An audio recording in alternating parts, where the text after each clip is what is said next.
Hello everyone, Fantasy Monkey here and welcome back to another buy low, sell high video. In this episode, we're going to give you a couple of players we think you should go after in a buy low situation, along with a couple of players we think you should sell high on. But before we start, if you're new to the channel and are finding these videos helpful, please make sure to like and subscribe with notifications on. But anyways, with all this being said, let's get into the video. Our first buy low target is Jack Eichel from the Buffalo Sabres. I mean, what a gong show in Buffalo right now. No shit. It's been a disappointing season so far from the Sabres. A lot of their players have not been producing, and it's clearly affected their overall team production. Something big is probably going to change there soon in Buffalo. However, Jack Eichel remains the most reliable guy in Buffalo regardless of how his teammates are playing. He's the kind of player that creates for himself and others around him. Buffalo was bad last year, and Eichel still managed to get 78 points in 68 games. That's more than a point per game. This year, he has 18 points in 21 games and people are already panicking with him. This makes him a good buy low target in my opinion. His shooting percentage has been pretty low at 3.3% compared to last year's 15.9%, but I expect this to start going up soon. Eichel is too good a player for this number to stay low, so he should be putting pucks in the back of the net soon. His usage is very good as he averages around 21 minutes a game, and let's remember Buffalo had quite a few games postponed, so give him some time to get his legs going. Trust me, Eichel should be able to get going here soon, and once he gets hot, you want him on your team. If you know a GM who's panicking with Eichel, go ahead and offer for him. You won't regret it. Our next buy low target is Carter Hart of the Philadelphia Flyers. Those of you who think that Brian Elliott will take over the number one job in Philly are absolute clowns. Hart is the current and future goalie of that team. Yes, he's having a bit of a rough patch here, but nothing surprising for a young goalie. It's not all his fault either. Philly's defense hasn't been great and it clearly hasn't helped out Hart.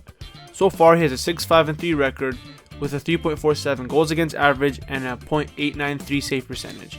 These stats might be ugly for now and that's why I suggest you buy low on him. It looks like it will be a 50-50 split for now between Elliott and Hart, and this will cause some owners to panic. Philly will eventually clean up their game defensively, which will directly help Hart get his game back. Once Hart gets his groove back, he will get most of the starts again and trend back to the numbers he had last season. So if you're looking for a goalie and don't mind waiting a bit for Hart to get his game back, I recommend buying low on him. Our final buy low target is Artemi Panarin from the New York Rangers. Panarin has been good this year, but has recently taken a leave of absence from the team to deal with some personal matters. Some owners are frustrated by this, especially considering how high of a pick Panarin was for them.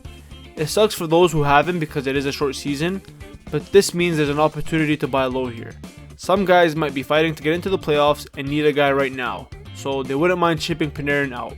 If you have a good team and can afford to wait, grabbing Panarin can be the move that wins you your league.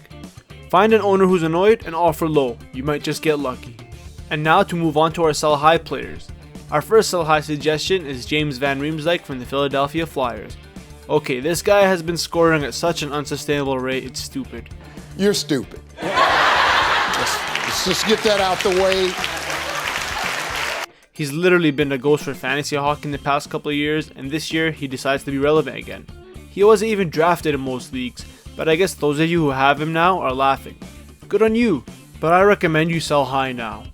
He's been hot, but sustaining a 19.6 shooting percentage is going to be hard.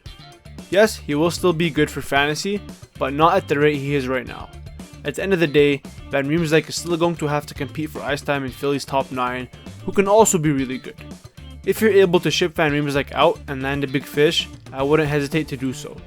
You've already enjoyed the benefits of having him up till now, so now try to get a household name. And our final sell high player is David Perron from the St. Louis Blues. Perron was really good for fantasy last year and has continued that this year.